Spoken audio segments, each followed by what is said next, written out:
que j'ai l'audace de tenir la main de l'autre pour aimer le temps qui passe.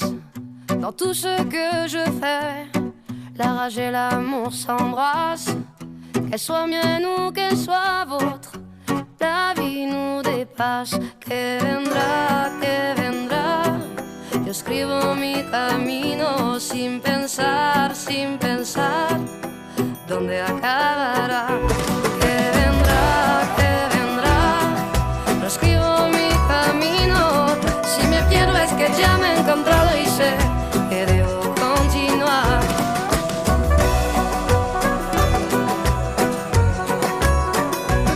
Si me pierdo es que ya me he encontrado y sé que debo continuar. Les doy la bienvenida, les damos la bienvenida también desde la Secretaría de Biblioteca con estas placas que representan el trabajo de varios años y de mucho entusiasmo y mucho tesón nuestro. Esta es la número 24. Voy a comenzar por los agradecimientos porque estamos cerrando un ciclo y voy a nombrar la Secretaría. Es Edith Fernández, Luz Lemos, Marta Rodríguez, Silvina Rodríguez, Marcela Ramuni y Marisa Rosso. El equipo, hubo equipo, armamos un equipo muy sólido, de mucho trabajo, cada una con sus particularidades como tenía que ser, con su singularidad. Y el otro agradecimiento importante para mí es el directorio, que me acompañó en el proyecto cuando me hizo falta alguna orientación o alguna cuestión. Conté con mis compañeros de directorio, así que les agradezco a ellos también, que cerramos también un ciclo en este momento. Bueno, la actividad nuclea, en realidad centraliza un trabajo de 2 años. Cada 2 años tenemos una situación de cierre como esta. Trabajamos el primer año tratando de encontrar, en este caso pensamos coordenadas, términos, título, ejes. Eran 3 significantes que fueron apareciendo y construyéndose. Como siempre en psicoanálisis comenzó con una conversación sobre lo que ocurría en el 2019, que era un año muy crítico, y lo que se escuchaban en los consultorios, los que se veían en los informativos, porque no era solo Argentina, también en el mundo. Había una interrogación respecto de la autoridad, un desafío a la autoridad o un desconocimiento de la autoridad.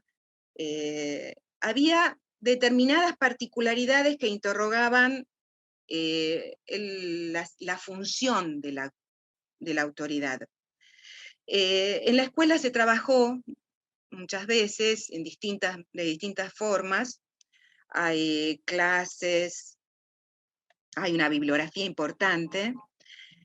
Esta vez quisimos hacer un recorrido. En ese recorrido que comenzamos, como siempre lo hacemos con un documental, fuimos mirando películas, films, encontramos uno que es fantástico porque es de un analizante, que en realidad es de Camboya y de este momento vive en Francia. Hay una situación que da cuenta en la película que es un testimonio de un análisis. Quedó en la biblioteca de la escuela. También quedó en la biblioteca de la escuela el trabajo de Berlín Alexanderplatz, junto con el libro de Dublin, el argumento del libro originario de 1939.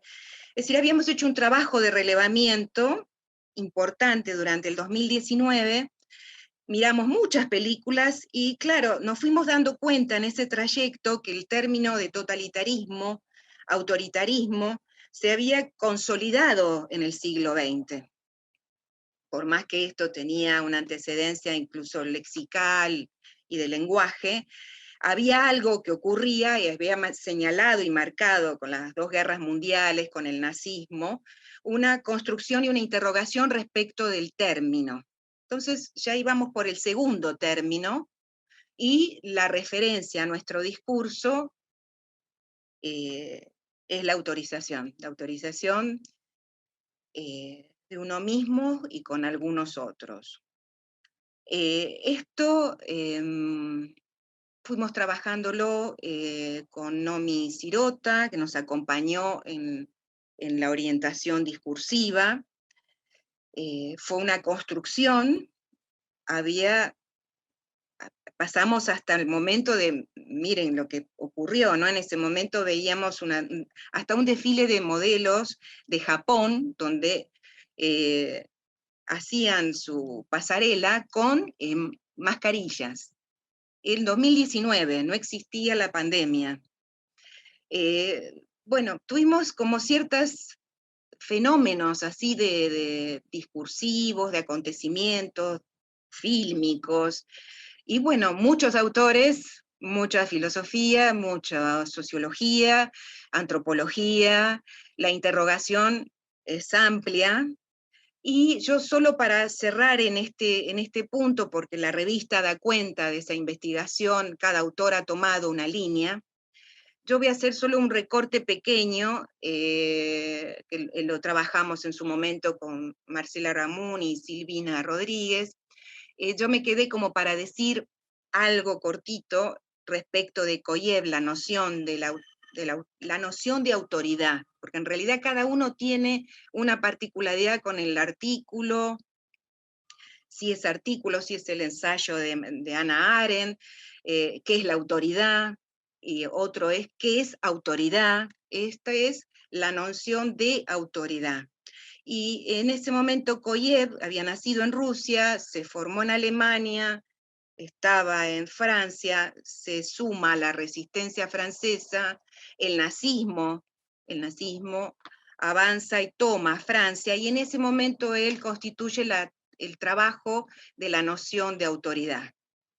Esto es 1942. Entonces, confrontando con este momento del siglo XX, me parecía interesante decir algo sobre Miriam. Es un libro que halló Marcela Ramuni. Miriam, no sé si voy a pronunciarlo bien, Revaud-Dallon. Es interesante porque, bueno, todos la referencia es Hegel, y desde ahí se van desprendiendo en el discurrir de la interrogación y de la investigación, pero en este caso, Dallon agrega la relación al tiempo, y me parece que es lo que marca el siglo XXI, que ella puede hacer esta intervención respecto de la autoridad como un eje junto con el espacio y tiempo, como coordenadas combinatorias respecto de la autoridad. Arma otro campo de interrogación donde la autoridad, tomando Hannah Arendt, tomando Hegel, otros autores, Bochecki, bueno, él agrega este elemento. Entonces eso arma una tensión de recorrido que es para dejarlo abierto para el interés de cada uno. Ahora yo les voy a leer un texto.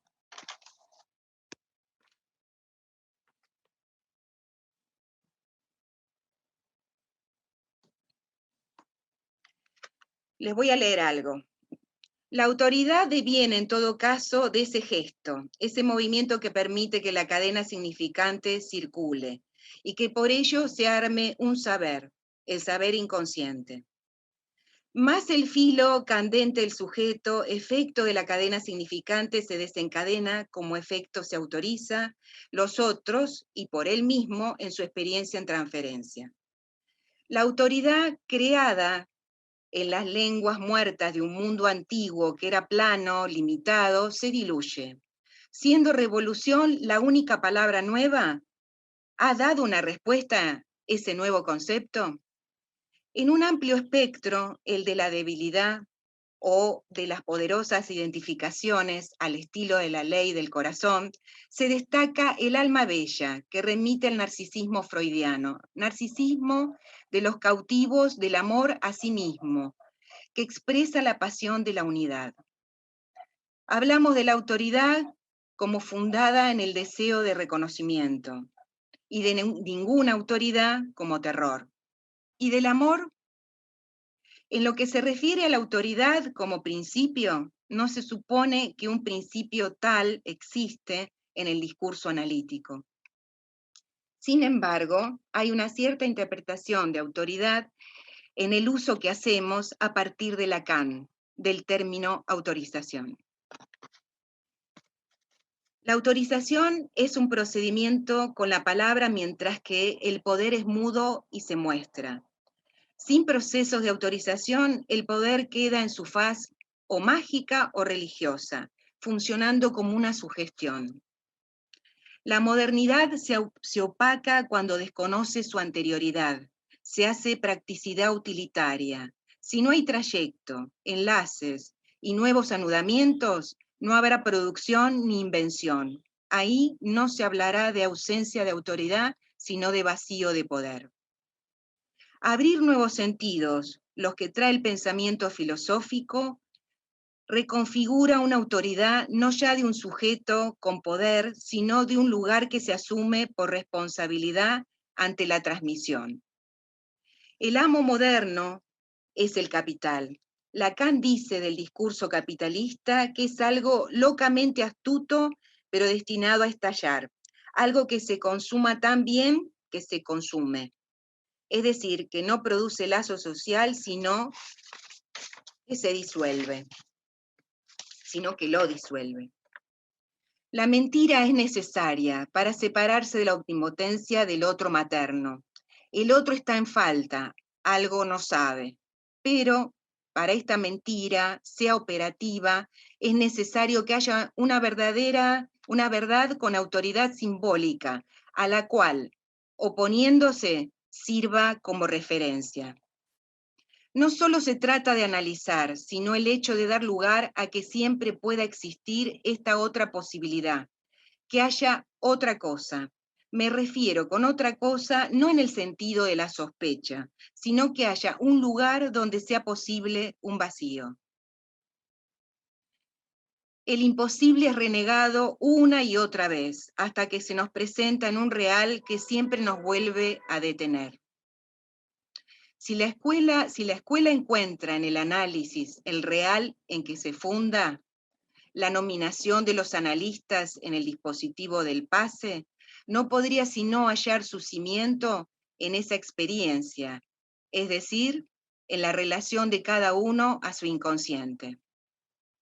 Entonces decimos que el deseo es una invariante en la medida en que da un orden, una legalidad determinada por el inconsciente.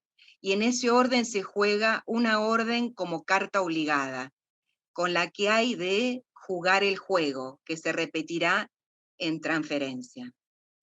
Cuando la pregunta sobre el pegoteo habla sobre el punto de fijación, dirá Lacan en su retorno a Freud, fijación de un deseo que por estar reprimido se mantiene vivo, indestructible y que se deja decir a la manera de las pulsiones. ¿Quién es entonces autoritario cuando no se otorga autoridad? ¿No hay ley? La cuestión es la disputa por la autoridad más que el autoritarismo. ¿A quién se le otorga autoridad? ¿No hay un cambio de signo si pasamos del padre autoritario al hijo autoritario? Lo que la expresividad de Hegel permite relevar, si la transponemos a nivel del inconsciente, es la escena del fantasma y su cadena. No la autoridad del S1, sino su autoritarismo. El S1 ejerce su poder de amo absoluto como representante de lo que no puede significar, el cuerpo, la pulsión. El autoritario es el que está decidiendo cómo deben ser las cosas. El autoritarismo aparece como una cuestión más compleja que la autoridad, un modo en todo caso derramado de la autoridad, se expande. Bueno, este texto que acaban de escuchar lleva una frase de cada autor, de los 19 autores que hay en la revista, hilados de este modo. Hay una pequeña frase que sintetiza un punto de alguno de los puntos que lleva cada trabajo, que tiene desarrollos, por supuesto, extensivos y en el interés que cada uno ha querido presentar, aquí está elegido una frase, hilada. Así que con esto cierro la presentación de la revista y voy a abrir el tiempo de la presentación del panel y de los panelistas para ir avanzando en nuestro encuentro. Clelia Conde, psicoanalista, AME, directora de la EFA en el periodo 2017 al 2020, integrante del Consejo de la Fundación del Campo Lacaniano, publicó de su autoría Juego el Juego, y es autora, junto con otros, de ¿Qué es la realidad? La pulsión en el lazo social, la experiencia del pase. Tiene otros artículos y trabajos presentados en diferentes espacios de transmisión. Luis Alberto Quevedo, licenciado en Sociología y máster en Sociología de la Escuela de los Altos Estudios de Ciencias Sociales de la Universidad de París, director de Flaxo Argentina, profesor titular de Sociología Política en la UBA. Publicó en 2017 La Cultura Argentina Hoy, en Siglo XXI, Editores. Anabel Salafia, psicoanalista, miembro fundador de la Escuela Freudiana de la Argentina en 1974, junto a Oscar Mazota y otros, cofundadora y vicepresidenta de la Fundación del Campo Lacaniano, miembro de la Fundación Europea para el Psicoanálisis, en donde ha dictado diversos cursos y seminarios. Es autora de los libros Esquicia y necesidad de discurso, Práctica y discurso del psicoanálisis, El fracaso de la negación, las carpetas de enseñanza del psicoanálisis 1, 2 y 3, y qué es el deseo 1 y 2. Y también ha colaborado con otros autores en distintas presentaciones. Así que damos comienzo al panel. Va a estar tal cual en el orden que de Clelia Conde, Luis Alberto Quevedo y Anabel Salafia. Bueno, buenas tardes. Agradezco mucho la invitación a Liliana Ganini, la responsable de biblioteca de estos últimos años, casi una curadora de nuestra biblioteca por el tiempo que ha estado ocupándose tanto de la revista como de incrementar nuestro patrimonio. Y agradezco mucho también a las corresponsables de la Secretaría. Bueno, de los muchos ejes posibles del cuales podía tomar la cuestión de la autoridad, se me presentó, y se me presentó de tal manera que el título quedó de esa forma, la idea de crítica de la autoridad y la autorización como crítica. Este título quedó así en función de que decidí tomar únicamente algunos textos, el texto de la proposición y el texto del acta de fundación de Lacan, para pensar algunas cuestiones relativas, digamos, a la propuesta de Lacan respecto de la autorización y enlazarlo respecto de la cuestión de cómo toma Lacan la crítica. Para eso, digamos, pensé un poco en qué momento se encuentra el debate sobre la autoridad cuando Lacan se pone a pensar su escuela. Entendemos que, bueno, sabemos que no es que Lacan se pone a pensar su escuela, sino que surgen graves avatares en el movimiento psicoanalítico por el cual él se encuentra en la encrucijada de pensar algún dispositivo para la transmisión del psicoanálisis que fuese un dispositivo que de alguna manera pusiera en jaque la cuestión de la autoridad. Cuando llega este momento histórico, había ciertas cuestiones que sucedían en el debate sobre la autoridad, lo voy a decir de una manera sumamente simple,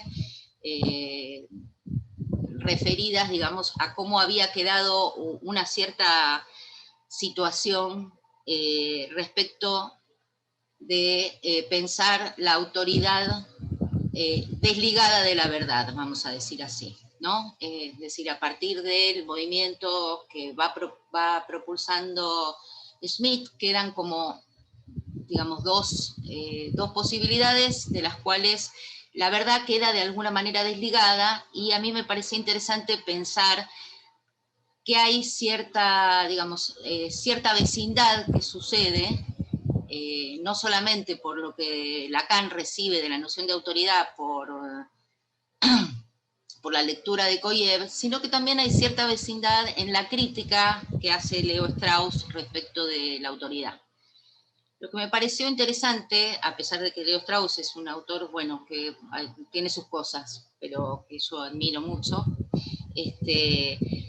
Leo Strauss propone, digamos, en alguno de sus textos, una vuelta a lo que se llamaría la práctica clásica en la filosofía y un cierto entendimiento nuevo de lo que es la autoridad. Propone salir de las abstracciones en que la pregunta sobre la legitimidad de la autoridad había quedado estancado para resaltar la necesidad de retomar la idea de que sea una práctica con consecuencias. A las personas que nos están escuchando de la escuela les resonará esa frase, una práctica con consecuencias.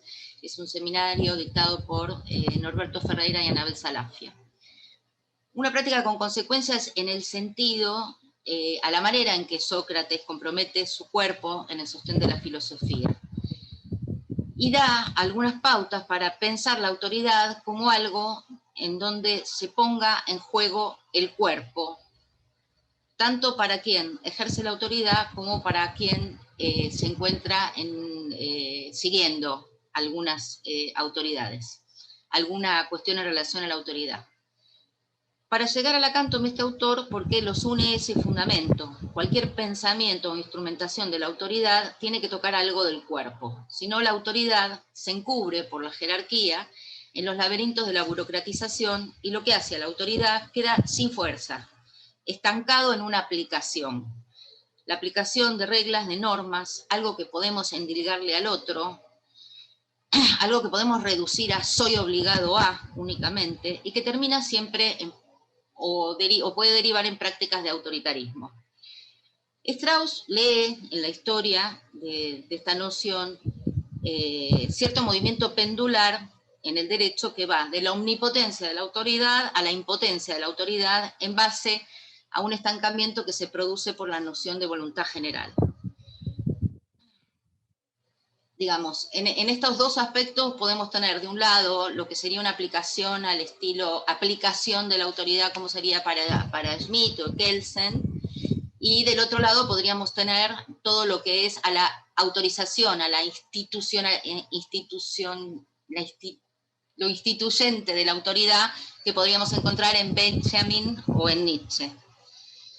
Entonces, este péndulo iría o toda autoridad yendo indefectiblemente el autoritarismo, o todo movimiento instituyente, incapaz de sentar las bases ni de una organización ni de la continuidad.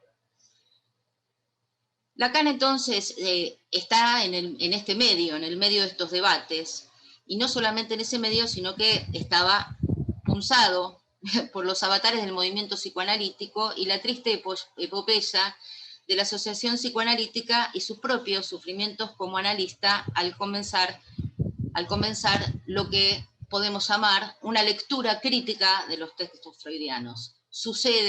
Algo sucede con la lectura crítica que Lacan comienza a hacer. Entonces empieza a pensar la autoridad desde otro lugar, pero aún más que eso también tiene los fundamentos freudianos, porque Freud también hace una lectura crítica de la autoridad en Psicología de las Masas, cuando descifra los dos monumentos ideales, la iglesia y el ejército. A partir de todo esto, su pensamiento, el de Lacan, se dirige, no sin fundamento, hacia la idea de autorización. Podemos hoy decir, porque hay una búsqueda respecto de cortar esa báscula, poniendo la posibilidad de que aquello que reúna a los analistas no sea ninguna de las formas previstas hasta aquí por la historia de la filosofía como el remedio a los males de la cultura. Entonces el término autorización hace su entrada, si bien el término autorización está desde Hobbes, ¿no? En Hobbes mismo está el acto de autorización, pero la manera en que Lacan lo va a conceptualizar va a permitir introducir en el término autorización algo del orden de la contingencia y algo del orden del descompletamiento respecto de este proyecto, de su deseo de una sociedad de analistas. Pero volvamos aún al momento en que Lacan sienta las bases de la escuela, porque también hay otros debates en ese momento, ¿no? Por ejemplo, tenemos Guy Debord y toda la cuestión de la sociedad del espectáculo y cierta cuestión que se va infiltrando respecto de lo que es la crítica de la autoridad del pueblo y lo que es la idea del consenso, de la opinión pública y todas las críticas que empieza a ver respecto de una autoridad creada en función del consenso, lo que después Agamben va a llamar, digamos, la eficacia de la aclamación, el gobierno del consenso, etc. Son todas cuestiones respecto de la autoridad que terminan produciendo una cierta maraña respecto del término. Esta lectura moderna de la autoridad es un cierto facilismo en que muchas veces se ampara a la derecha, que reduce la noción de autoridad a la de poder. Mientras que, como decía Lili, en autorización podemos leer algo de proceso, algo que se va dando, no algo otorgado y sempiterno, y algo que puede caer, puede estar y puede caer. Es decir, no son desde esos lugares desde los que Lacan se ampare para la construcción de la escuela. Lacan vislumbró bien, cobijado en la enseñanza de Koyev y en lo que recibió del aprendizaje sobre la dialéctica del amo y el esclavo, y bajo el golpe de lo sucedido con su enseñanza, que lo decretó hereje, que la tendencia general era hacer de toda autoridad un poder, y de ese poder un goce del cual cada uno podría refugiarse bajo el fantasma de sometimiento o de seducción. No deseó ese argumento para su escuela, aunque contó con eso, contó con la existencia de esos fantasmas. De los argumentos esgrimidos, para lo que luego fuera la proposición del 8 de octubre, empezaría por una que me parece básica y esencial: el corte que se produce con la asociación tal como había sido anquilosada por la asociación psicoanalítica. Lo primero es que el analizante iba a ser libre de elegir a su analista. ¿Es esto tan sencillo de decir o hacer aún hoy? Se puede escuchar eso que resuena en ese grito de liberación de una institución que esclavizaba en base a la jerarquía. Esto es lo primero que hace Lacan, nombrar esa libertad. No es tanto decirlo, proclamarlo, sino lo que hizo Lacan, que fue fundamentarlo, haciendo del analizado analizante sujeto de su propio devenir y fuera de la esclavitud del ideal del yo de su analista. Implicó a cada quien la responsabilidad por su devenir analista de su propia experiencia. La consecuencia natural de esta operación fue hacer de la escuela un lugar para la enseñanza, no de un saber sabido, sino de un lugar donde cada quien diera razones de su práctica. Un lugar donde la transmisión solo pudiera transmitirse de un sujeto a otro por las vías de la transferencia de trabajo. Es por eso que pensó su escuela como un lugar, y esto me parece importante subrayar, donde poner a prueba cada uno el interés por el psicoanálisis. La escuela, tal como la pensó Lacan en sus dispositivos, objeta el autoritarismo. Lo objeta, es decir, lo reduce a una posición de resto en una operación que será la de autorización. Esa autorización no es sin esta puesta a prueba, sin esta crítica. En el acto de autorización vuelve a reencontrarse la verdad respecto de la autoridad. Es una verdad que se va a producir en el acto analítico, se produce en otro lugar. Lacan piensa la escuela como un refugio contra el malestar, una base de operaciones contra el malestar que tiene un punto desde el cual comenzar, volverse responsable del progreso del análisis, volverse el analista de la propia experiencia. Siendo que Lacan considera que cualquier desnaturalización del psicoanálisis, sea por la medicalización, sea por la psicologización, sea por la judicialización, cualquier desnaturalización es peor que la desaparición del psicoanálisis. Tiene que pensar los dispositivos que, digamos, resguarden a su escuela, de modo tal que respondan a aquello que proclama su acta de fundación. La escuela, según el acta de fundación, debe ser un lugar de crítica. La crítica entendida en su mejor sentido, no el que podría suponerse desde una óptica de un goce de la destitución del semejante a partir de un saber sabido, sino la crítica entendida como el despliegue de los términos lógicos en que se producen, digamos, los conceptos y los haceres que se producen en una escuela. En el acta de fundación de su escuela, Lacan advierte: este título, Escuela, en mi intención, representa el organismo en que debe cumplirse un trabajo que en el campo que Freud abrió, restauró el filo cortante de su verdad, de tal manera que vuelva a llevar a la praxis original que él instituyó con el nombre de psicoanálisis el deber que le corresponde en nuestro mundo, que mediante una crítica asidua denuncien en las desviaciones y las concesiones que amortizan su progreso al degradar su empleo. Y disculpen el exceso de la cita, este objetivo de trabajo es indisoluble de la formación a dispensar en este movimiento de reconquista, es decir, que están en él habilitados de pleno derecho quienes yo mismo formé, que están a él invitados todos quienes puedan contribuir a poner a prueba lo bien fundado de esta formación. Bueno, fin del acta. Creo que son indicaciones fuertes. El que ha recibido la formación toma una deuda respecto de lo que seguirá, y esa deuda no es abstracta, es con el cuerpo. No consiste en el mero reconocimiento de un maestro, ni tan siquiera de su enseñanza, ni de su autoridad, sino que esa formación se pone a prueba en el hacer mismo. Es por el cuerpo y con el cuerpo. Es por esto que Lacan, en su escuela, otorga un grado, el de AME, del que se espera manifestar las consecuencias de ese compromiso, bajo la forma de la crítica y de soportar la crítica. Dice Lacan nuevamente en su acto de fundación: por razón de que toda empresa personal volverá a su autor bajo esas condiciones de crítica y control a las que será sometido todo trabajo a proseguir en la escuela. Ese movimiento pendular al que hace referencia Strauss está aquí sometido a una lógica diferente. Hay la mayor libertad para hacer y hay la mayor libertad para hacer una crítica también. El hacer no está bajo la rúbrica del reconocimiento del hacer, sino del deseo de hacerse reconocer en ese hacer. Hacer con consecuencias para el colectivo que la escuela es. Lacan indica que esa crítica se efectúa no desde una jerarquía, sino desde una circularidad, desde una transferencia de trabajo, ni de arriba para abajo ni de adentro para afuera, términos todos que conllevan la segregación, sino que la designa como la tarea que es propia de una escuela en su funcionamiento, en su dinámica, en su devenir.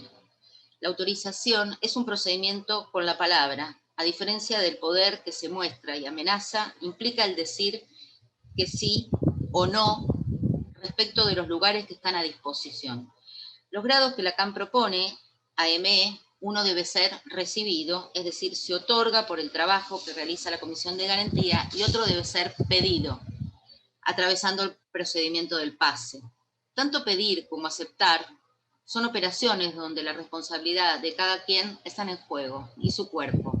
Tanto para aceptar como para pedir, cualquiera miembro de la escuela debe apostar su falta en desmedro de su ser.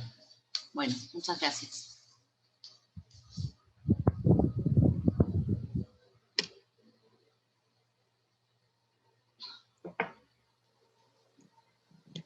Bueno, escuchamos a Luis Quevedo. Muy bien. Muchas gracias, Liliana. Comienza. Bueno, buenas tardes a todas y todos. Muchísimas gracias por esta invitación. Muchísimas gracias a la Escuela Freudiana de Argentina, a la Biblioteca Oscar Mazota, a Liliana, que en todo este tiempo estuvo muy cerca y motivándome para estar hoy acá. Muchas gracias a todas y todos los que escribieron el número 24 de la revista La Mosca, que pude leer en el día de ayer. Creo que en este año tan particular que hemos transitado, estos días de diciembre precipitan el cansancio de muchos meses de trabajo y encierro. En mi caso esto es así a tal punto que la revista, que yo la recibí hace un par de días, ayer la pude leer por la noche, un poco cansado, pero la disfruté, me gustó mucho.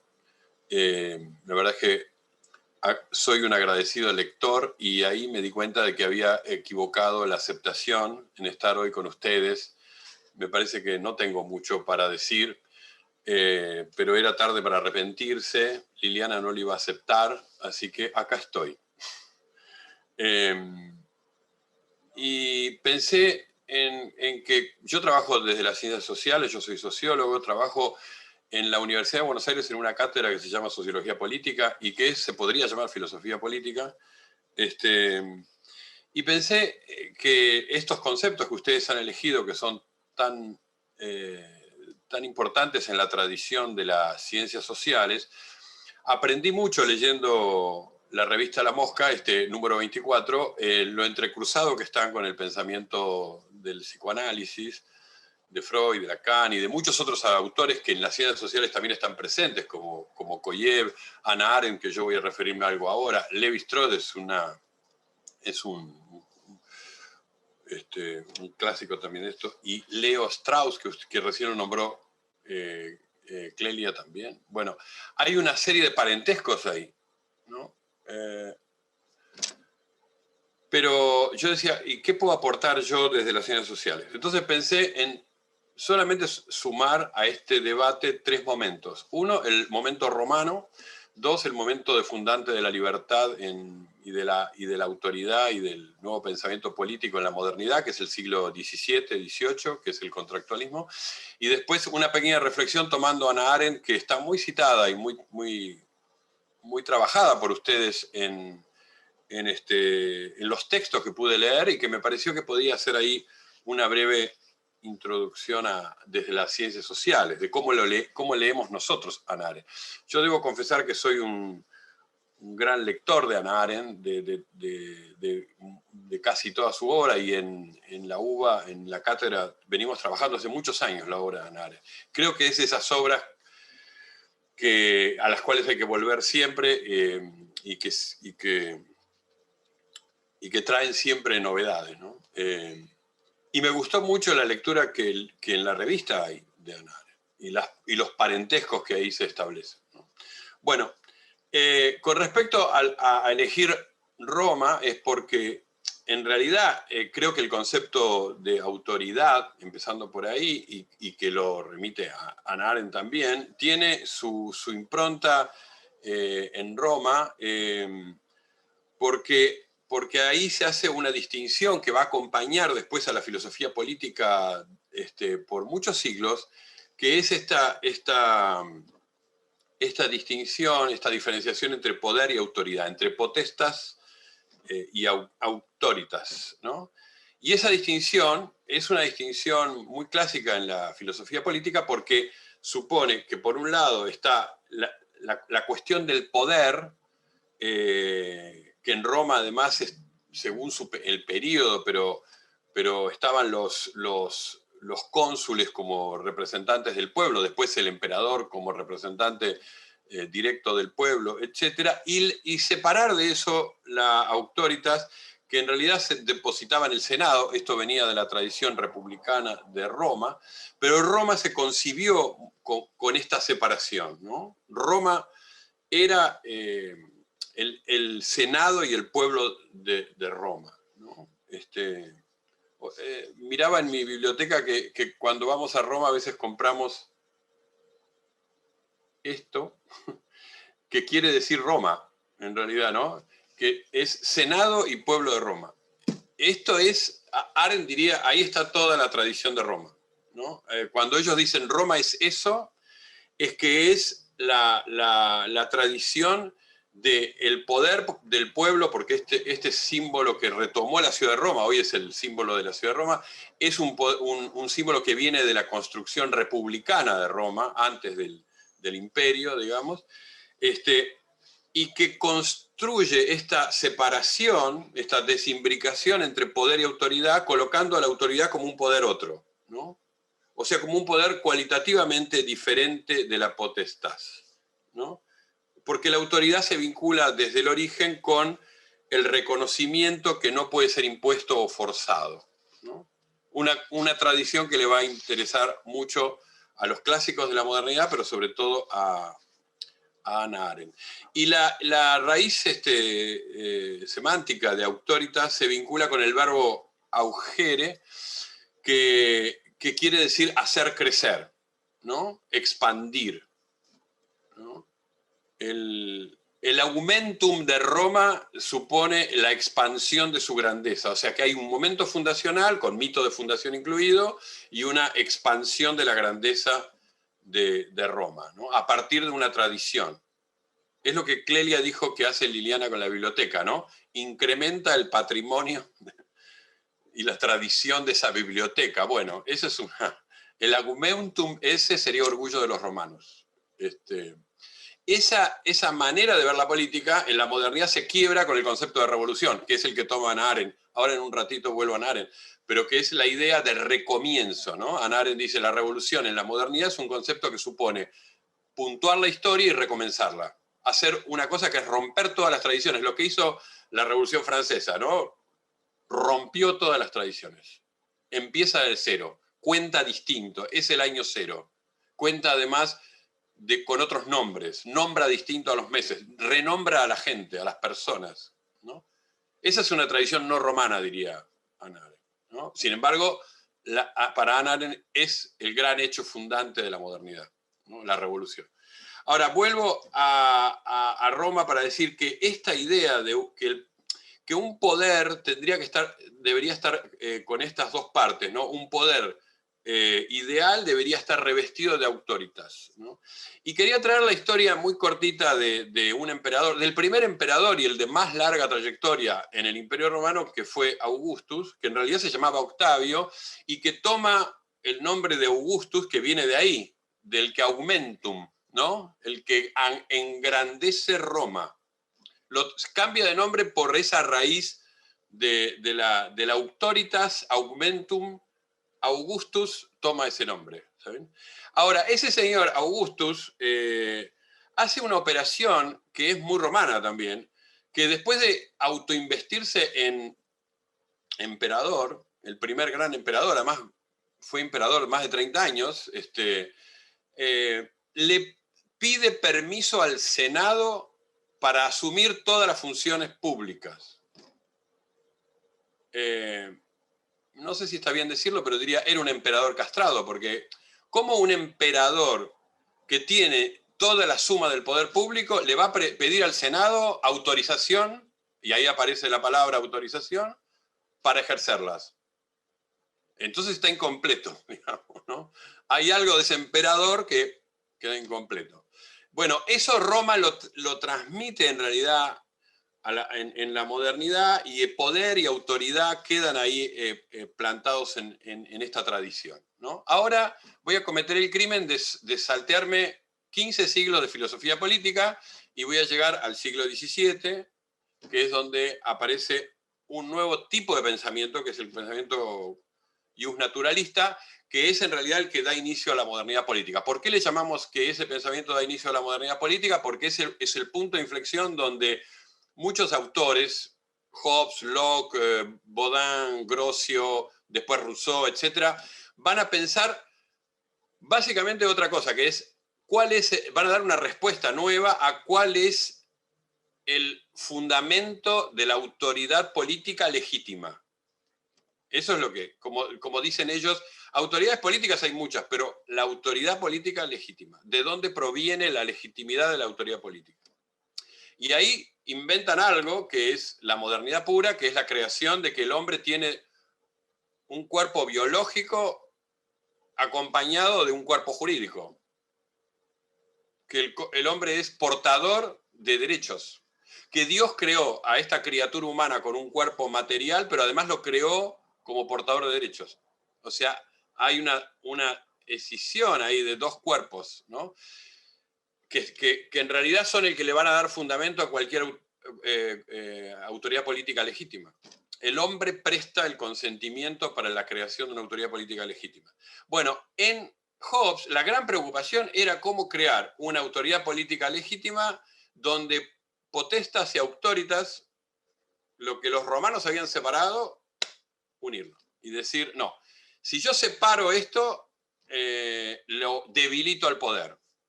Entonces, Hobbes dice que o bien el poder es único, indivisible, absoluto, o no tiene el derecho a llamarse poder. Y por eso une en el cuerpo del Leviatán todo. La figura, esa famosa tapa del Leviatán que ustedes deben haber visto alguna vez, que hay una figura, es el monstruo bíblico, ¿no? Que sale investido con el derecho de todos los hombres que le cedieron su derecho, pero además tiene en sus brazos los dos símbolos del poder: el poder de la espada, que es el poder terrenal, y el poder del báculo, que es el poder religioso, ¿no? Une todo ahí. Ahora, uno podría decir que ese absolutismo de Hobbes, que también crea una tradición en la filosofía política, ese absolutismo, bueno, anuló, digamos, separaciones, divisiones. Sin embargo, en la operación, diría, cultural, simbólica y política de Hobbes, estuvo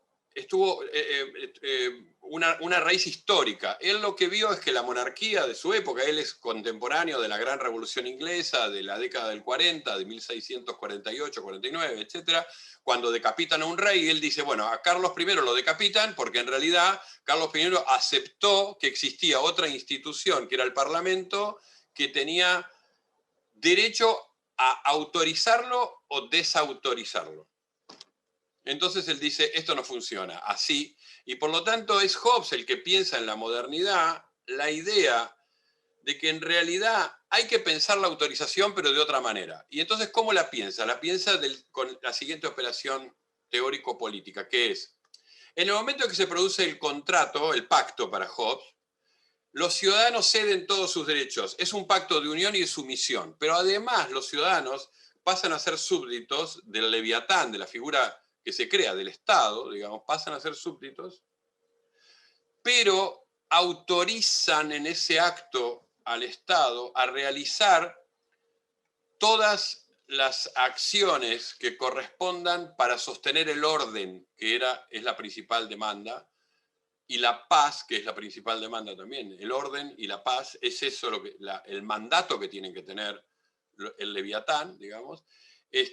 Y para eso, en esa autorización, ellos son autores de las decisiones del Leviatán. Autor también es una palabra que etimológicamente remite a esa familia, otra palabra de autoritas, digamos, de las acciones del Estado. Entonces, cuando el Leviatán actúa en nombre y representación de la voluntad de quienes le dieron la autorización para ejercer el poder de manera absoluta.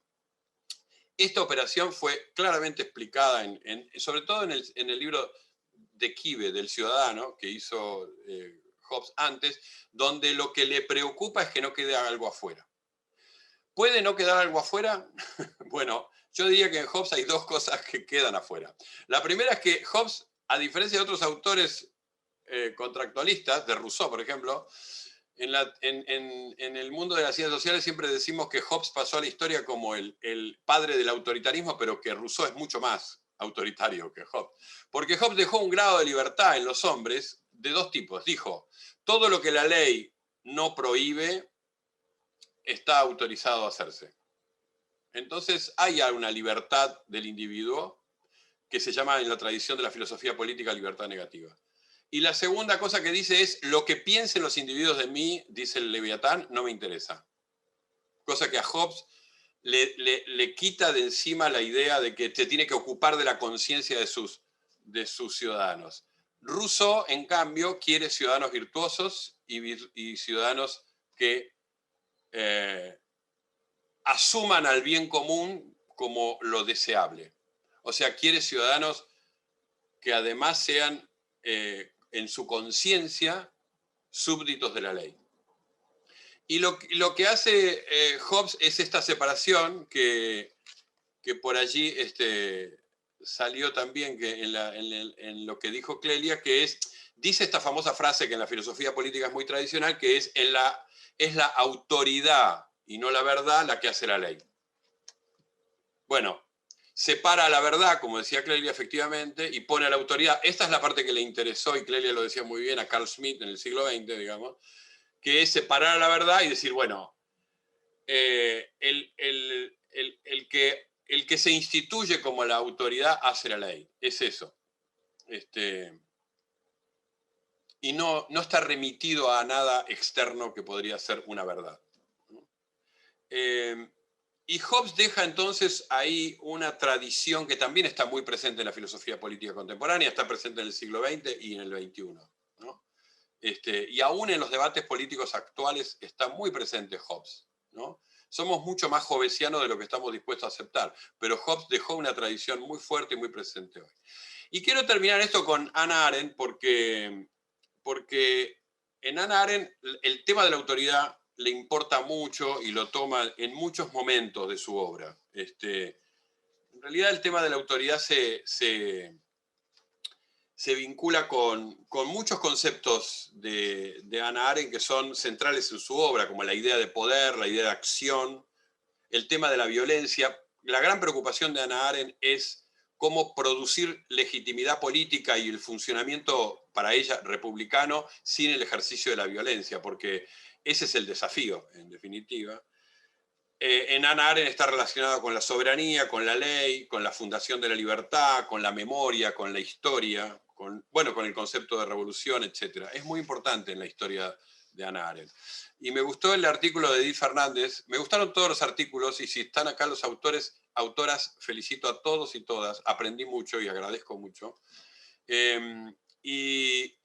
Y Edith empieza su artículo diciendo que una frase de Hannah Arendt, que efectivamente ella, en que es la autoridad, dice, tal vez habría sido más sensato preguntarse qué fue y no qué es la autoridad, porque la autoridad en esta época se ha esfumado del mundo moderno, ¿no? Esa cita, que es muy interesante para pensarla, en realidad es la nostalgia de Arendt sobre la autoridad. Y no hace otra cosa que volver a eso, ¿no? Arendt dice, tal vez estoy yendo muy lejos de seguir hablando de la autoridad, pero solo quiero hablar de la autoridad. ¿Por qué? Porque lo que le interesa es ver si en la modernidad somos capaces de construir un régimen político que logre producir una decisión entre la voluntad política, lo que ella llamaría la teoría de la acción, el poder, la creación. Ella desarrolla en su texto La condición humana, ella desarrolla la teoría de la acción y dice, bueno, ahí está el desafío, que es abrir un espacio público en la modernidad donde los hombres actúen, y actuar para ella es acción y discurso, para que los hombres sean capaces de producir un diálogo, y ahí deja toda abierta a la escuela de Frankfurt la concepción dialógica de la democracia, de la república, etc. Hay que construir esto, hay que construir un espacio público de aparición, hay que iluminar la historia con la acción, pero la acción es el recomienzo de algo nuevo. Ahora, cuando se empieza algo nuevo, ¿cómo se hace para preservar algo de eso nuevo, atarlo a una tradición y que la historia no sea solo la construcción constante de algo nuevo? Entonces Hannah Arendt piensa en la revolución, y por eso a ella le interesó tanto en el otro libro, On Revolution, que es el gran libro de ella sobre el análisis de la Revolución Americana y Francesa, donde dice, bueno, los americanos encontraron una fórmula que fue la siguiente: construyen la revolución, instituyen la libertad, crean una constitución, agarran ese texto madre que crearon, esa palabra fundante, con un mito de fundación además, que son los grandes hombres que construyeron la Constitución en el Congreso de Filadelfia, que no fue así. Después vinieron los revisionistas norteamericanos y dijeron, no eran así, eran unos brutos, no hicieron... Bueno, pero siempre, como diría Alejandro Dolina, los refutadores de leyendas son lo peor de la historia. Vinieron a contar de que eran brutos. No, a Hannah Arendt le interesa preservarlos en su grandeza de haber hecho una constitución. ¿Y qué hacen? Separan la constitución y se la dan a la Suprema Corte de Justicia, a un poder otro, dice Hannah Arendt, ¿no? Agarran un texto que fue el resultado de la revolución y lo corren de la pura voluntad política. Entonces Hannah Arendt dice, ahí hay algo de la construcción moderna de la autoritas. O sea que, termino diciendo, a Hannah Arendt le interesa la separación, yo diría la desimbricación de poder y autoridad, le interesa cómo una sociedad construye y reconstruye tradición, memoria, el aumentum, lo que hace Liliana con la biblioteca, El espacio de pluralidad, el espacio dialógico, eso le interesa mucho. Toda anulación del espacio de pluralidad es un empobrecimiento del espacio de la política. Y una sociedad que sea capaz de preservar algo de lo que crea la acción. Esa es la fórmula arendtiana para tener en las sociedades modernas desimbricación de los poderes. Por eso Hannah Arendt es mucho más republicana que democrática. Gracias. Bueno, Anabel, te escuchamos. Anabel Salafia, te escuchamos. Bueno, buenas tardes a todos. También mi agradecimiento a Liliana Ghanimi y a quienes armaron, organizaron y lograron construir, digamos, este número de La Mosca, que indudablemente ha representado un trabajo, porque reunir tantos trabajos y diversos requiere de un criterio y requiere además de un acuerdo entre quienes lo están haciendo, lo cual no siempre es fácil de conseguir. Bueno, muchas gracias por lo que han hecho, por la biblioteca, por la escuela y fundamentalmente por el psicoanálisis. También agradezco las presentaciones anteriores, que me han tenido completamente atenta, tanto que me va a costar un poco concentrarme en lo que quería decir, me propongo decir ahora. Bueno, realmente hay una coherencia, me parece una coherencia con lo que es el discurso mismo del psicoanálisis, y el término, tomo en primer lugar y fundamentalmente uno de los términos que nos fueron propuestos para esta presentación, que es el de autorización, digamos. Y pensé que como título esto podría llevar a la autorización en el psicoanálisis, la cuestión de la autorización en el psicoanálisis. La cuestión de la autorización en el psicoanálisis se presenta desde el momento en que, podemos decir así, que se presenta en el momento en que Freud habla de psicoanálisis y escribe y publica psicoanálisis profano. Digamos, a partir de ahí, efectivamente, se crea la cuestión de la autorización, es decir, el punto es en que se autoriza el analista, de qué forma, y esto plantea algo que es muy interesante, porque dado que no hay título de analista, que no existe el título de analista, un analista puede tener un título universitario o varios o lo que fuera, esto no tiene absolutamente ninguna relación con su autorización, con el hecho de que pueda autorizarse como analista. De hecho, lo puede hacer, pero la cuestión de la autorización no es relativa a un orden académico, a un orden de saber universitario, sino que la cuestión de la autorización se plantea como en una coherencia con lo que es el psicoanálisis en tanto discurso. Quiero decir, el psicoanálisis supone una teoría, supone una doctrina, supone un método, pero fundamentalmente, digamos, en lo que tiene que ver con nuestra práctica es una práctica de discurso. De un discurso que supone un lazo social, la creación de un lazo social. El psicoanálisis ha creado,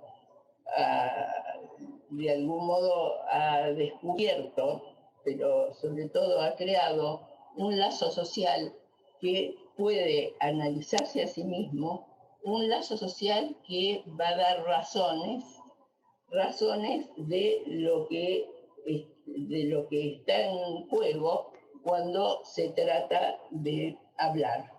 Es decir, cuando se trata de que un sujeto hable con otro, de que alguien habla y el otro escucha. Esto implica, decía, ¿no es cierto?, la constitución de un lazo social que no existía hasta el momento en que, podemos decir así, Freud lo descubre, pero Lacan, vamos a decirlo también, lo establece. Hablamos de autorización en psicoanálisis, de autorización del analista, a partir de que, fundamentalmente, a partir de que consideramos que el analista, esto es, digamos, lo que al fundar, al crear, digamos, esa dimensión discursiva, esa dimensión de discurso del psicoanálisis, esa dimensión de fundación de un discurso, a partir de ese momento, la cuestión de la autorización del analista se plantea, Lacan lo va a plantear con un enunciado que dice: el analista se autoriza por él mismo y con algunos otros. Por él mismo y con algunos otros. Esto no significa una comodidad ni una licencia o una facilitación, digamos, para quien vaya, quien se proponga ir a este lugar de analista, sino todo lo contrario. Es decir, esta autorización, Lacan dice, el analista se autoriza, en francés dice, de lui-même, y no dice de soi-même, no dice de sí mismo, sino de él mismo. Esto es algo que nos interesa y que hace a la cuestión particularmente, porque ¿quién es este él? Este él es el analizante que él fue, el analizante de su propia experiencia, como en algún momento citaba Clelia, ¿no es cierto? El analizante que ha sido, digamos, es en referencia a ese analizante que él ha sido, que el analista puede, si puede, digamos, autorizarse a ocupar que el lugar que otro ocupó antes para él. Quiere decir que el analista es siempre o un análisis comienza con lo que es el resto de un análisis anterior.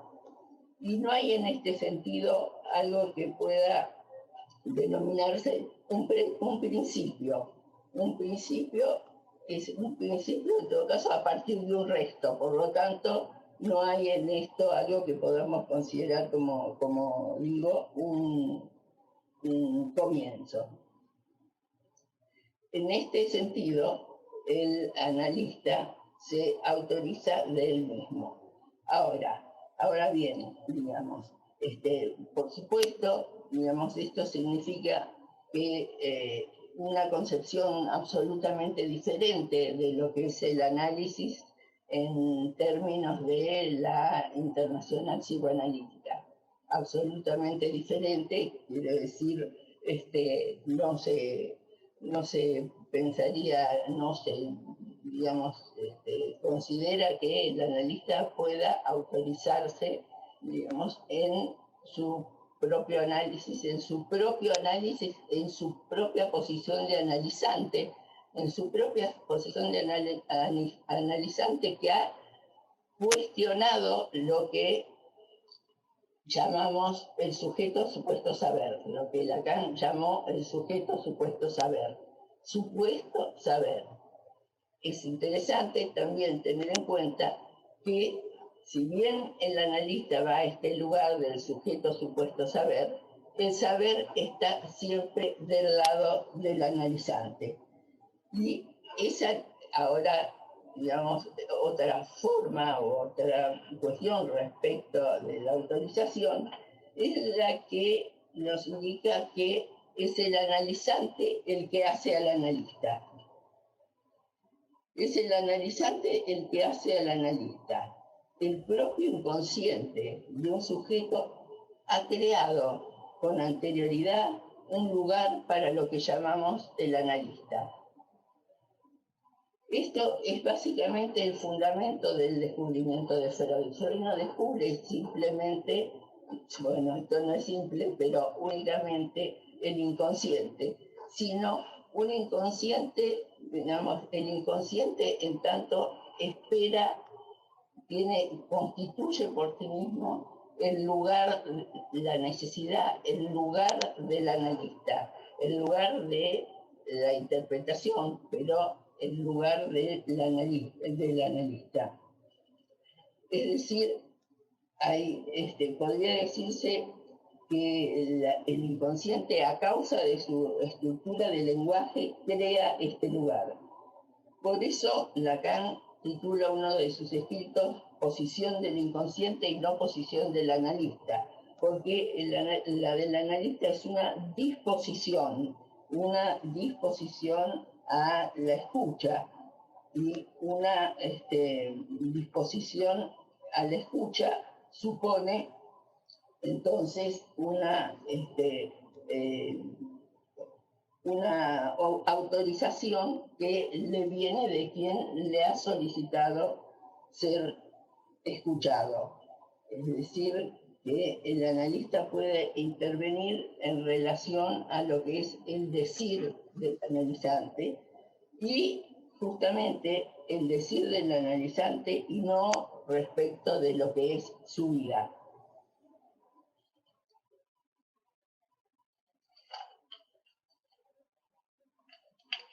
Bien. Es interesante considerar que a partir del lugar, digamos, y la función que Lacan otorga al lenguaje, digamos, y que supone una dimensión que podemos decir está representada por lo que llamamos el gran otro o un gran otro, digamos. Es una cuestión de estructura que supone que está en la base de todo lo que podemos considerar en términos de autoridad. Es decir, todo lo que podemos considerar en términos de autoridad proviene del lenguaje. Proviene de que en el lenguaje tenemos lo que es la función imperativa, una función imperativa del significante, una función imperativa y determinante es una función del significante. Esta función del significante tiene como imperativa, es estructural y tiene una traducción en determinados fantasmas, en un fantasma tan paradigmático, digamos, como el que se enuncia como pegan a un niño. Digamos que hay una gramática, en este sentido, una gramática que es la base de la traducción de ese imperativo que es el significante, digamos, que digamos, puede considerarse como un golpe del significante sobre el sujeto que se traduce en una fantasía o fantasma, en realidad, paradigmático, y hasta cierto punto podríamos decir que universal, que se enuncia como pegan a un niño. El análisis llega, digamos, al punto, digamos, informulable, precisamente en el que se va a tratar de que el niño pegado es aquel que justamente tiene el fantasma de que otro niño es pegado, que el niño pegado es el sujeto. El sujeto no puede reconocer que es muy difícil llegar al punto en el que el sujeto pueda reconocer que él es ese niño pegado en el fantasma, pero digamos cuando digamos, esto podríamos traducirlo en términos de la dialéctica del amo y el esclavo. Digamos, podríamos perfectamente traducirlo en esos términos. Pero bueno, digamos, efectivamente, la dialéctica del amo y el esclavo supone una división que está en el propio sujeto, ¿cierto? Es decir, que el cuerpo va al lugar del esclavo y es el cuerpo lo que supone la sede de un goce que es la base de toda subjetivización posible. Muy bien, digamos, esto significa que tenemos como base de lo que es este lazo social siempre un fantasma. Un fantasma, digamos, está en la base del lazo social. Quiere decir, un lazo social funciona y entra en el análisis como sadomasoquismo o voyerismo, exhibicionismo. No hay otras variantes sobre la forma en que se presenta el lazo social.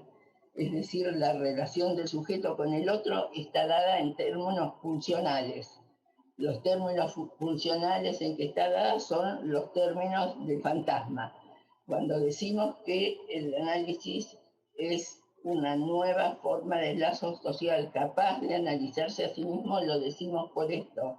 Lo decimos porque efectivamente, digamos, es el análisis que permite el atravesamiento de ese fantasma lo que hace que el lazo social como tal sea analizable. Y que sea analizable quiere decir, ¿no es cierto?, que permita, como creo que dije al principio, permita la interrogación de ese sujeto supuesto saber, lugar al que, por supuesto, va Dios o que puede ser encarnado por X persona, en lugar de ese otro con mayúscula, puede ser encarnado por la madre, puede en otro momento ser encarnado por el padre, pero digamos lo que podríamos considerar, si queremos tomar este término, una autoridad. Tiene que llegar el momento, es decir, el trabajo tiene que conducir al momento en que efectivamente ese gran otro constituido, de ese gran otro constituido, se revele un barramiento, se revele una falla, se revele una falta. Digamos, es una forma de ateísmo, digamos así, que es justamente, digamos, la que la práctica del análisis pone en juego.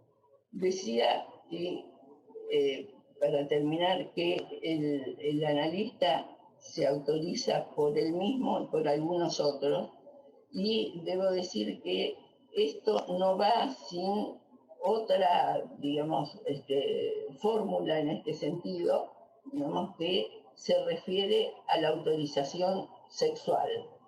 En lo que se refiere a la autorización sexual,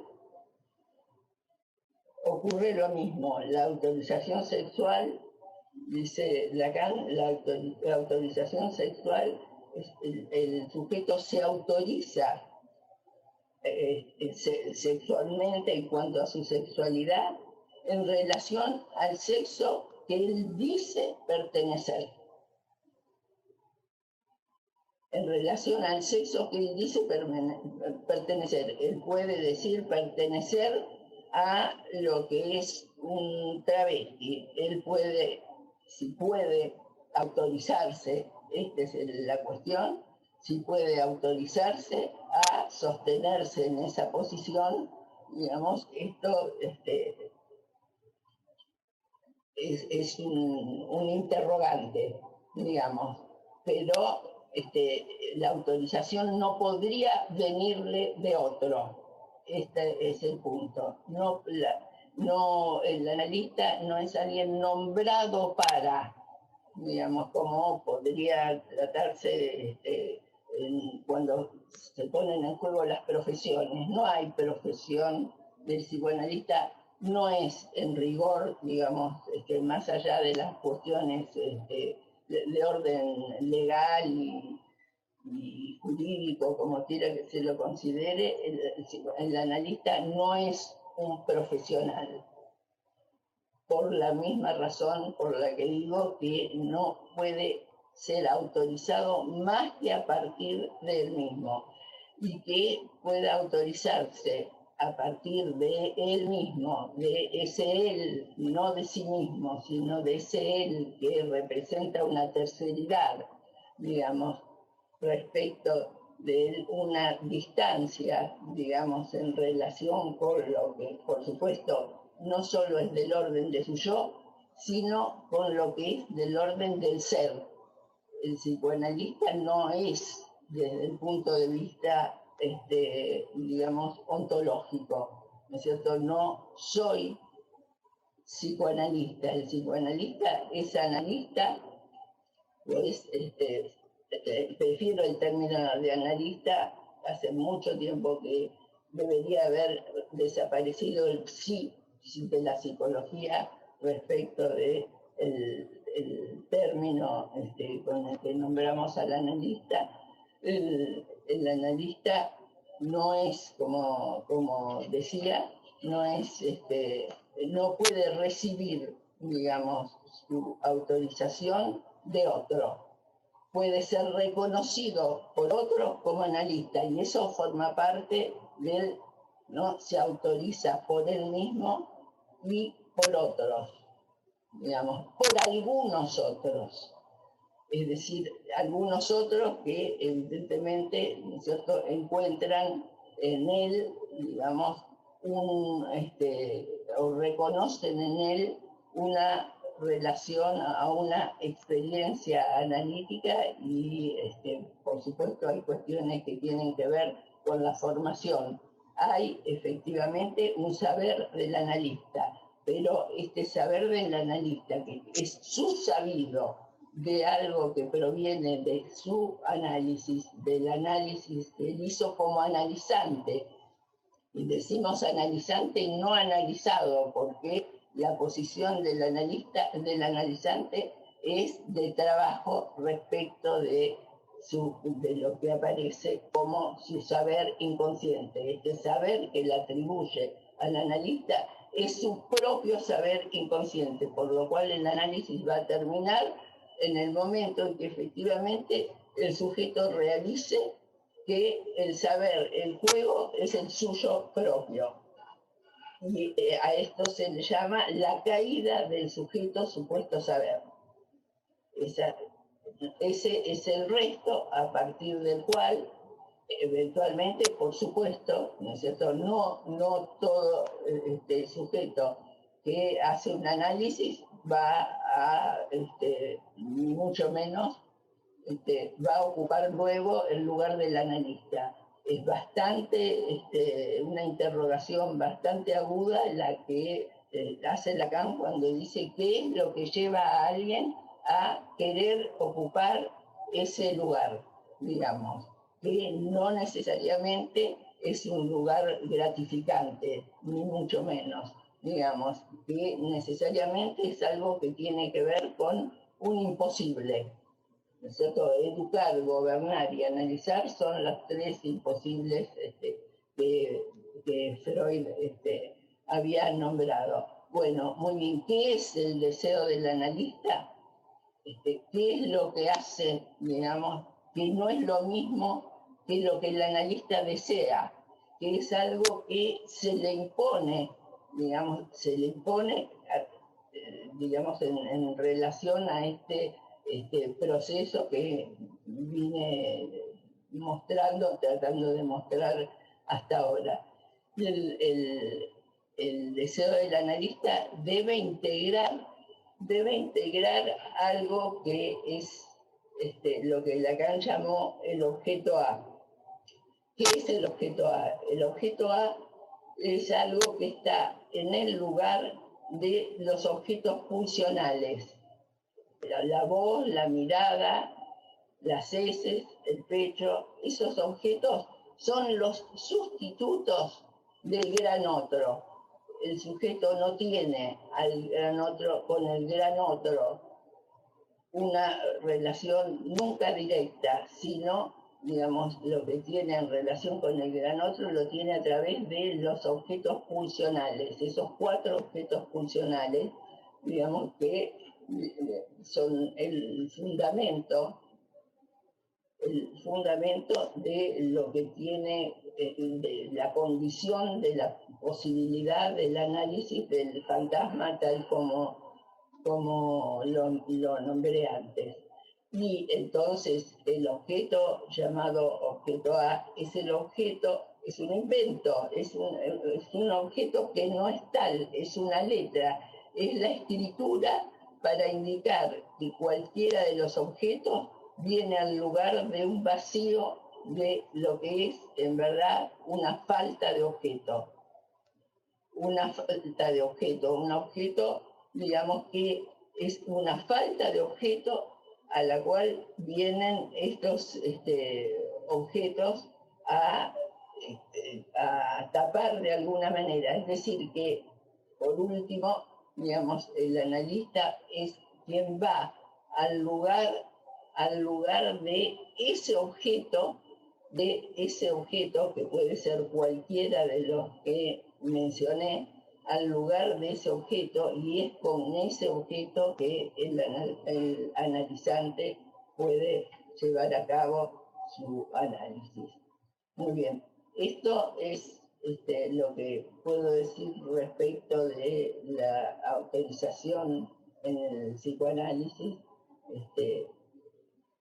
brevemente, y espero haberme explicado más o menos bien, como para dar una idea de algo que es totalmente complejo, muy, muy, muy complejo. Bueno, gracias por la Gracias, Anabel. Ahora vamos a pasar a un breve tiempo de comentarios. Marcela Ramuni está atendiendo el chat y va a atender esta parte de las personas que les interese hacer alguna participación en esta breve, porque el tiempo nos deja poco lapso. Marcela va a anotar o levanten la mano o algo como para avisarle a ella que va a tomar nota y va a guiar esta parte ella.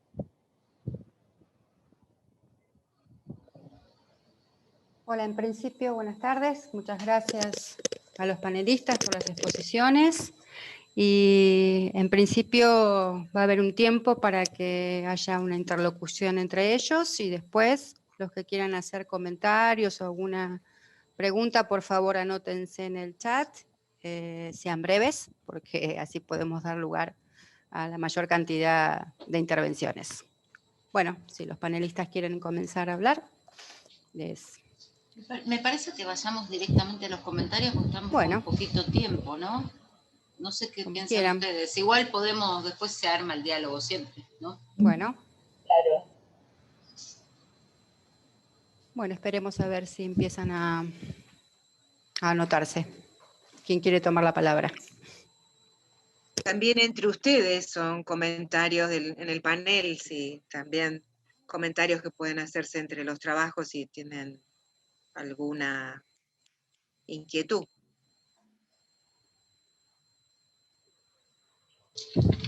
Bueno, sí, yo podría preguntarle algo, o más bien sugerirle a Luis hablar de algo respecto de lo que él nos decía con respecto a Roma fundamentalmente. Me hizo pensar, claro, esa diferencia entre potestad y autoridad es fundamental, ¿no? Porque la potestad implica el obedecimiento, la obediencia obligatoria, mientras que la autoridad implica una obediencia también, pero consentida, digamos, ¿no? Autorizada, digamos así.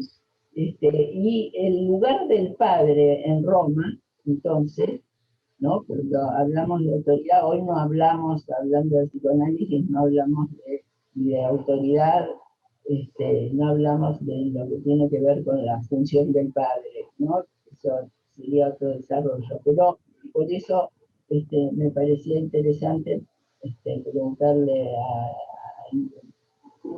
o comentarle a Luis acerca del lugar del padre en Roma, que no es el mismo que el lugar del padre en la modernidad o incluso actualmente. No, para ser honesto, no me atrevería a hacer una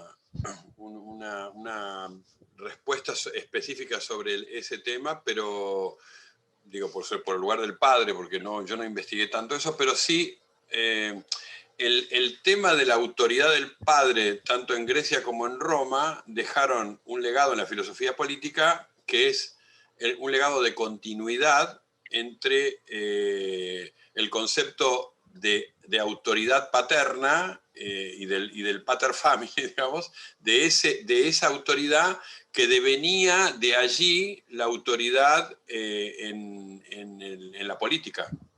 Y de Claro. hecho, si uno lee a los clásicos de estos de la modernidad que yo me refería hoy, a John Locke, por ejemplo, o a Thomas Hobbes, o a Baudin, o a muchos de ellos, se pelean mucho contra esta tradición clásica de tratar de hacer una continuidad en la legitimidad de la autoridad política en relación a lo que eran las formas que los clásicos pensaban que había una continuidad entre el pater familia y el gobernante, ¿no? Entonces, desligar, ¿no? Cortar esa tradición fue una obra intelectual y de debate muy grande en la modernidad, sobre todo en el siglo XVI, XVII, XVIII, ahí, y de construir desde otro lugar ese pensamiento. Y en todo caso dejar el tema de la autoridad paterna fuera de la legitimidad para la autoridad política, ¿no?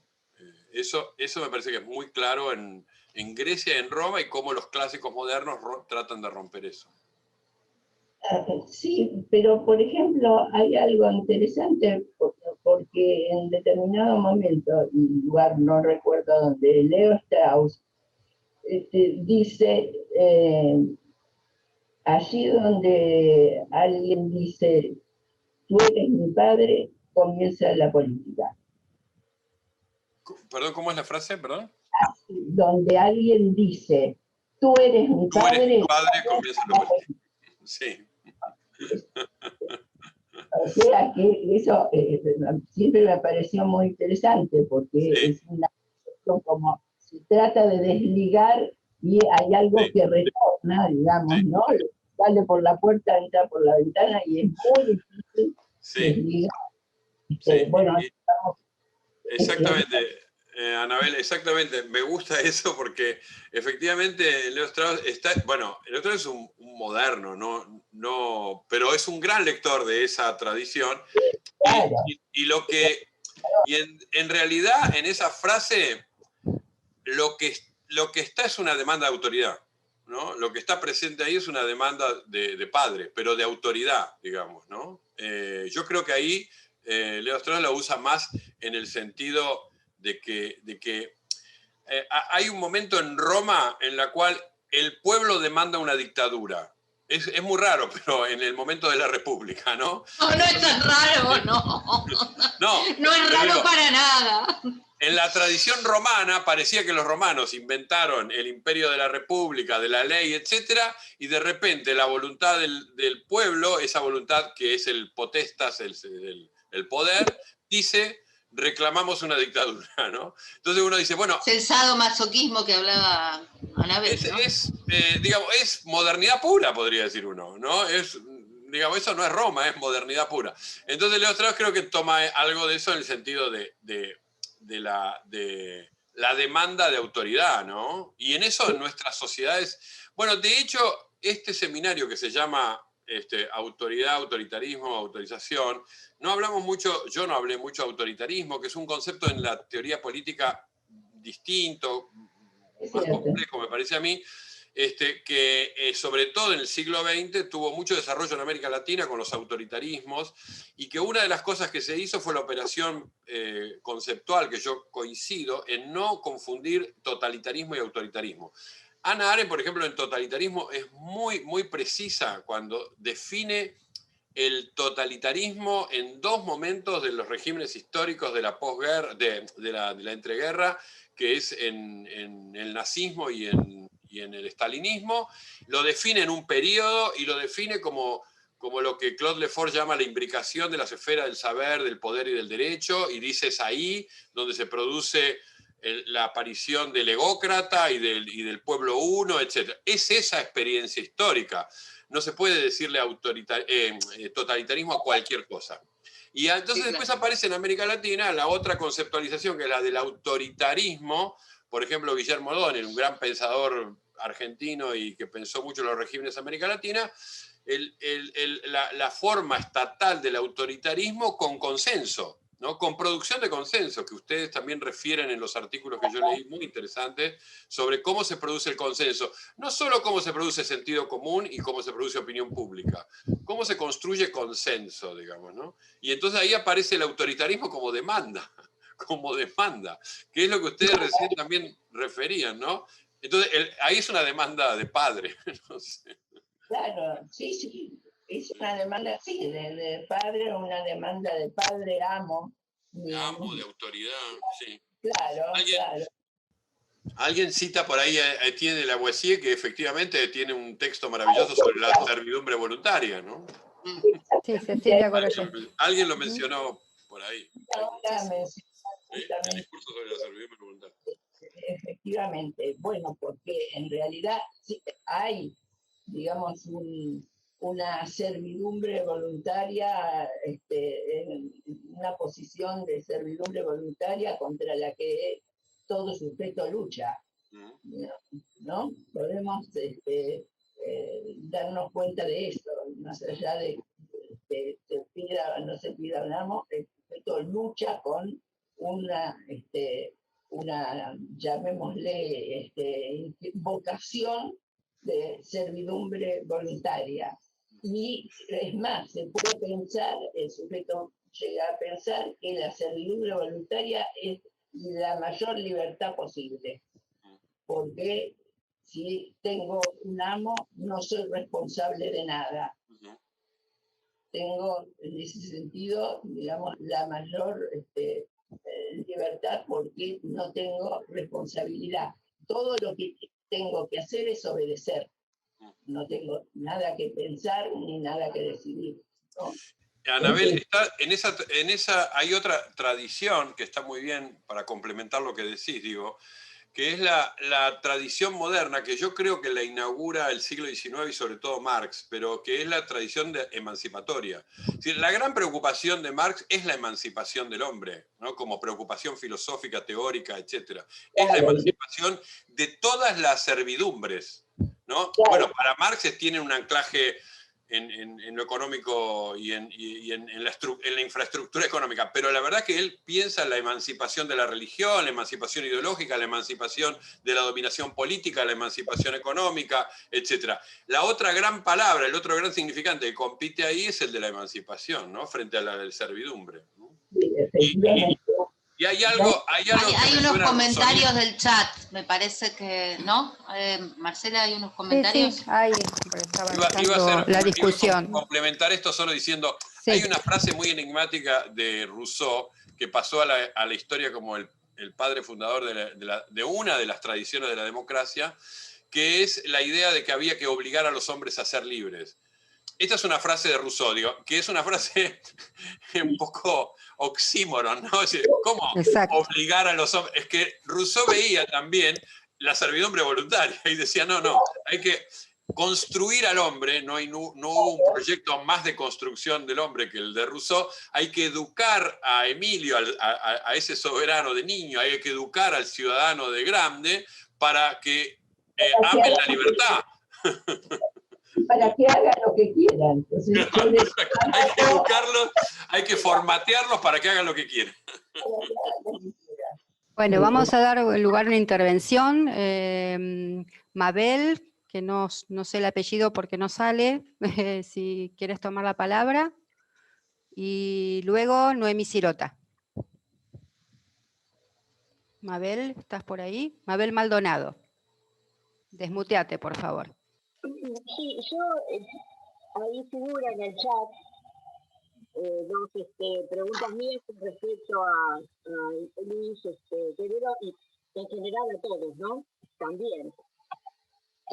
Ahí, por ejemplo, por esto de cómo jugaría el otro concepto también de Roma, que es el imperium. ¿Cómo se articularía con autoritas y potestas? Y eso llevado a la actualidad también, en los poderes públicos.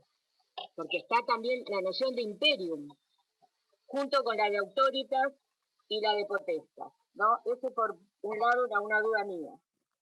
Y otra, creo que cuando usted comenta que la Asamblea Constituyente de Estados Unidos, si no entendí mal, ¿le cede la Constitución o la deja reservada de la Corte o algo así? Perdón, no se escucha bien. Sí, cuando esa Asamblea justamente instituyente o constituyente de Estados Unidos le deja la Constitución, ¿se la cede a la Corte o la deja bajo el poder de la Corte, algo así, mencionó? Sí. ¿Eso no sería un leviatán que le pasa las potestas a otro leviatán? Y que además me suena muy actual en estos tiempos. Gracias, Mabel. Luis. Muy cortito, sí, me voy para no acaparar la palabra y porque hay gente que quiere hablar, solo voy a tomar esto último, Mabel, si te parece. En realidad, lo que Hannah Arendt dice sobre el proceso constitucional en Estados Unidos, que duró mucho tiempo, varios años duró, en realidad, fue que los representantes de los 13 estados construyeron un instrumento que es la Constitución, como voluntad del pueblo, digamos. Ahí estaba Thomas Paine, por ejemplo, que estuvo también en la Revolución Francesa, pero que era americano, y que justamente decía que la Constitución es el acto de un pueblo que se da una ley, es eso lo que dicen. Es que Estados Unidos tuvo la construcción institucional de separar el texto constitucional y construir un lugar de protección de la Constitución, que es la Suprema Corte de Justicia, que es la única que interpreta la ley. La ley esta, ¿no? La ley madre de la ley. Esa separación lo produce Estados Unidos. No se produce igual en Francia. En Francia no, que es lo que ella contrasta, digamos.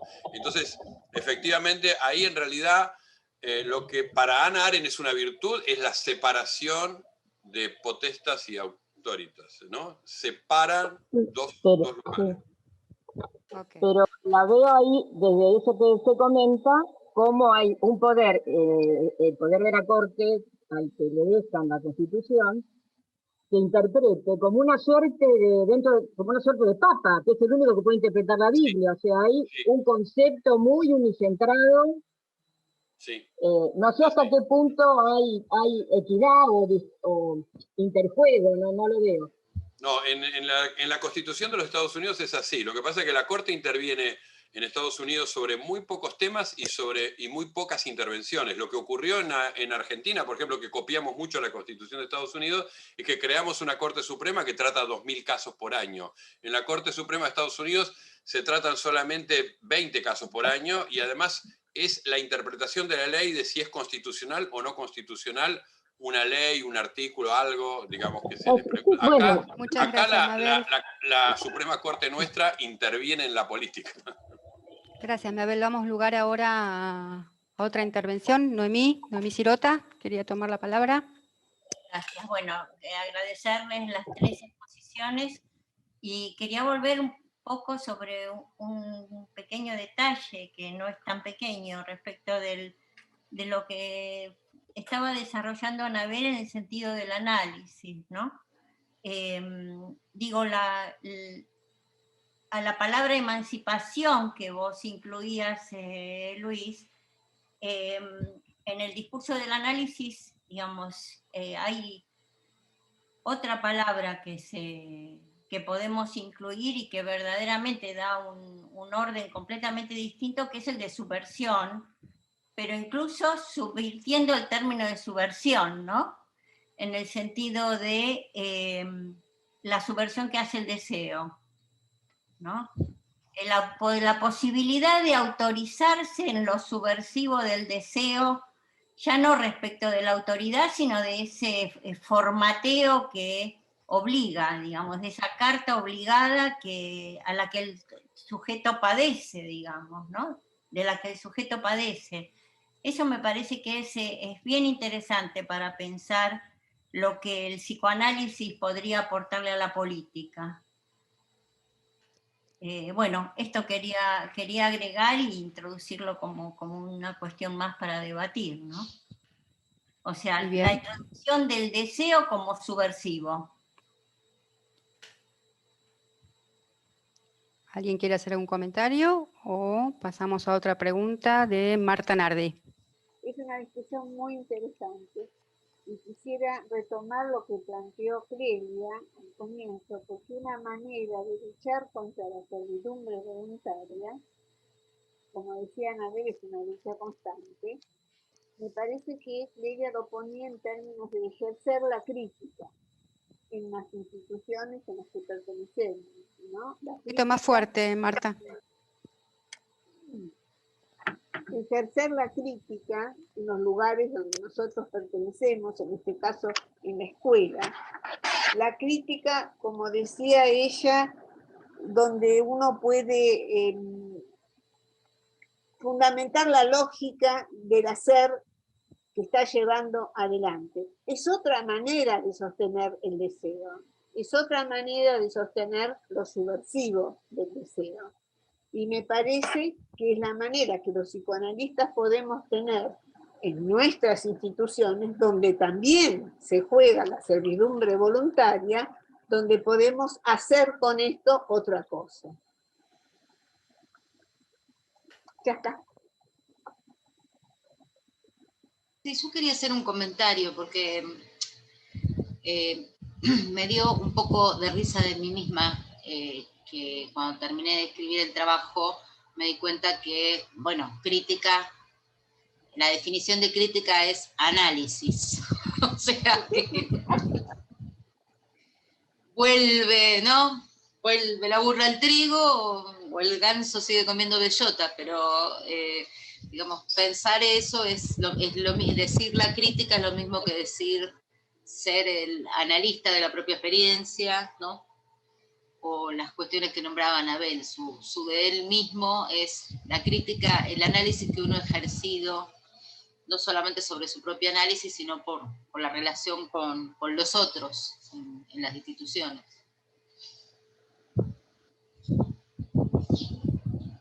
Me pareció interesante, Luis, esta cuestión que vos nombrabas, bueno, justamente porque tiene que ver con la lógica un poco del análisis en relación a separación, ¿no? Unión-separación en los distintos momentos de la, digamos, de la historia de la filosofía política, ¿no? Respecto de la autoridad, ¿no?